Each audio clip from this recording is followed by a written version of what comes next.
Bismillahirrahmanirrahim. Assalamualaikum warahmatullahi wabarakatuh. Alhamdulillahirrabbilalamin. Allahumma sholli ala Sayyidina Muhammad wa ala ali Sayyidina Muhammad, amma ba'du. Sobat ngaji, alhamdulillah kita berjumpa kembali. Kali ini kita membahas mengenai orang yang sedang mengaji. Kemarin kita belakangan melihat viral seorang remaja pemulung yang sedang mengaji di emper toko, sedang mengaji di saat hujan, yang beritanya menjadi viral. Ini kita membahas mengenai orang-orang yang sedang mengaji di emper toko, mengaji Al-Quran. Al-Quran, mereka selalu membawa kitab suci Al-Quran untuk membacanya, mengaji di saat waktu yang senggang. Adalah Muhammad Ghifari Akbar, seorang pemulung yang membaca Al-Quran kemudian menjadi berita yang dimuat di media cetak maupun di media elektronik. Bahkan remaja ini dijemput langsung oleh Syekh Ali Jaber, dijadikan anak angkat, dihadiahi umroh ke Mekah dan Madinah, dan akan dididik menjadi seorang ahli Quran, dan suatu saat insya Allah menjadi seorang yang menjadi imam besar insya Allah. Sebenarnya banyak sekali hal-hal seperti itu, foto-foto maupun video seperti itu. Contohnya seperti ini, tukang mie ayam yang mengaji Al-Quran saat pembelinya sepi. Ini tukang mie ayam sedang membaca Al-Quran. Juga seorang tukang becak, Pak Tua, mengaji dengan harapan 1 hari 10 juz, karena ada yang memberikan hadiah kalau sehari 10 juz bisa naik haji dan umroh secara gratis. Ada pula bapak-bapak tua, 2 orang yang sedang membaca Quran, satu membaca, satu menyimak, bergantian mengaji.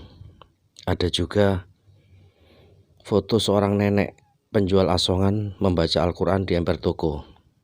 Foto ini sempat beredar di sosmed tapi tidak ada kelanjutannya. Seperti juga foto seorang pengemis yang sedang membaca Al-Quran ini. Tidak ada yang berusaha mencarinya, meliput beritanya kembali, bahkan menindaklanjuti dari foto seorang pengemis yang membaca Al-Quran ini. Kalau ini lain lagi, ini tukang bakso yang memberi tulisan hafal Al-Quran gratis selamanya. Seorang tukang bakso Arema itu Arek Malang. Dia menggratiskan baksonya bagi orang-orang yang hafal Al-Quran. Insya Allah berpahala, Mas. Bang bakso ini insya Allah berpahala besar. Dia menggratiskan baksonya untuk orang-orang yang hafal Al-Quran. Insya Allah dilipat gandakan oleh Allah Subhanahu wa Ta'ala. Banyak rezeki, Mas. Ada juga penjual bakso ikan dengan Al-Quran lusuhnya. Sambil menunggu pembeli, penjual bakso ikan ini membaca Al-Quran, di mana Al-Qurannya sudah lusuh. Andai kata saya ada di situ, insya Allah saya belikan Quran baru yang ada covernya sehingga tidak lusuh. Berikutnya ada juga penjual kopi keliling sedang mengaji di saat sepi. Sambil keliling menunggu pembeli, bapak ini mengaji Al-Quran. Insya Allah berkah, Pak. Ada juga seorang penjual es teler. Ditulis itu ada tertulis es teler Rp3.000. Bapak ini, Mas ini, Akang ini sedang mengaji Al-Quran. Janggut saja, Masya Allah, janggutnya lebat. Ada juga seorang mas-mas yang menyempatkan baca Al-Quran sebelum membuka lapaknya. Pagi sebelum buka lapak dia sempatkan baca Quran. Semoga dagangannya laris, Mas, laris manis, insya Allah berkah. Ada juga seorang abang becak yang membaca Al-Quran di atas becaknya sambil menunggu pelanggan. Dia menghafalkan Qurannya. Ini yang miris, Pak Tua tukang balon ini. Dia mengaji Al-Quran, Qurannya kecil, dan beliau tidak mampu beli kacamata untuk membaca Al-Quran. Insya Allah, Pak, banyak rezeki, Pak, ya. Bagi orang-orang yang membaca Quran pahalanya per huruf. Masya Allah, per huruf. Diulang-ulang ribuan huruf. Bahkan pahalanya itu berlipat ganda bagi orang-orang yang membaca Al-Quran. Seperti tukang sayur ini sedang mengaji Al-Quran di pinggir pasar sambil menunggu pelanggan yang membeli wortelnya. Bapak ini mengaji Al-Quran. Insya Allah berkah dunia dan akhirat Pak ya. Dan yang sempat viral ini adalah penjual cilok. Dia membaca Al-Quran di sela-sela menjual ciloknya. Dan saat ditanya dia adalah pernah mondok di pondok pesantren. Kalau melihat dari tulisan di belakang kaosnya ini Sidogiri, mungkin dia dari pondok Sidogiri. Atau mungkin dia santrinya Habib Taufik bin Abdul Qadir, Sidogiri Pasuruan. Berkah Mas ya. Semoga berkah dunia dan akhirat. Tak pandang bulu Quran itu dibaca oleh tua, muda, status sosial apapun juga, dimanapun juga mereka membaca Al-Quran. Ada anak kecil yang menghadiahkan mahkota di kepala orang tuanya. Saat orang tuanya di akhirat nanti diberikan mahkota, diberikan baju kebesaran yang sangat indah. Dia bertanya pada Allah, dari manakah saya mendapat kemuliaan seperti ini? Ini dari anakmu yang membaca Quran dan menghafalnya Quran sehingga engkau diberi kemuliaan seperti ini. Jadi anak kecil yang membaca Quran, menghafal Quran itu menghadiahkan mahkota di kepala orang tuanya dan memberikan baju indah.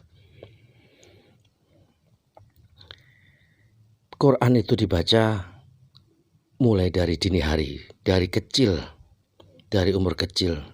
Kalau terbiasa sampai tua pun tidak akan pernah meninggalkan Quran. Sampai tua pun akan terus membaca Al-Quran. Bahkan dia rindu untuk selalu memegang mushaf Quran meskipun hafal.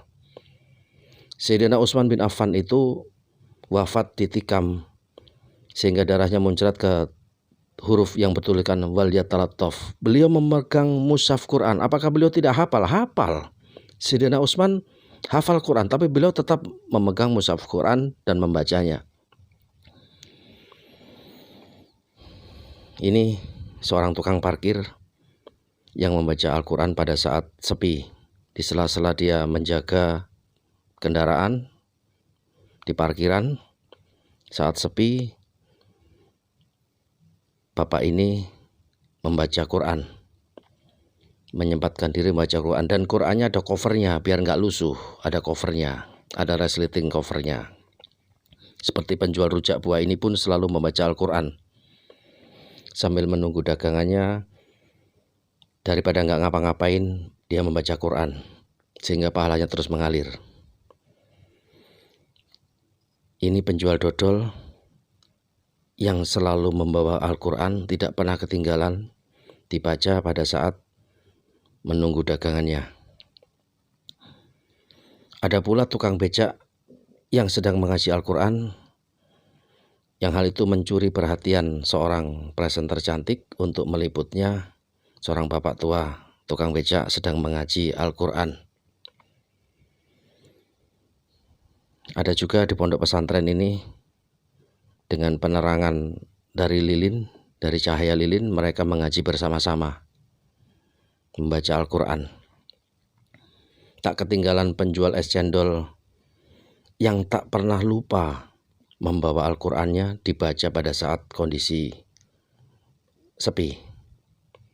Seperti juga bapak tukang becak ini, beliau selalu menyempatkan diri mengisi waktu luangnya dengan membaca Al-Quran. Masya Allah, subhanallah, tabarakallah. Kata Rasulullah dalam sebuah hadis riwayat Bukhari Muslim, orang mukmin yang membaca Al-Quran ibarat buah utrujah, baunya sedap, harum, rasanya pun enak. Orang mukmin yang tidak membaca Al-Quran ibarat buah tamar atau kurma, tidak berbau tapi rasanya enak, manis. Orang munafik yang membaca Al-Quran ibarat buah raihanah, baunya sedap tapi rasanya pahit. Sedang orang munafik yang tidak membaca Quran itu rasanya pahit dan baunya tidak enak. Ini Maulidur Yusuf seorang wanita yang mengumpulkan anak-anak dari pemulung untuk dikumpulkan, diajari mengaji, diajari baca tulis Quran, diajari menghafal Quran. Masya Allah. Tidak ada ruangan, tidak ada gedung, tidak ada pesantren. Mbak Maulidur Yusuf ini mengajar mengaji di tempat terbuka yang pada saat hujan bubar. Tapi dia tidak pantang menyerah, tidak lekang oleh hujan dan panas, tetap semangat memberikan ilmunya, menyebarkan ilmunya pada anak-anak para pemulung ini. Diajari mengaji, diajari baca tulis Quran, diajari menghafal Quran. Insya Allah banyak sekali nanti bermunculan mbak-mbak seperti Mbak Maulidur Yusuf ini. Subhanallah. Sekian, kurang lebih mohon maaf. Assalamualaikum warahmatullahi wabarakatuh.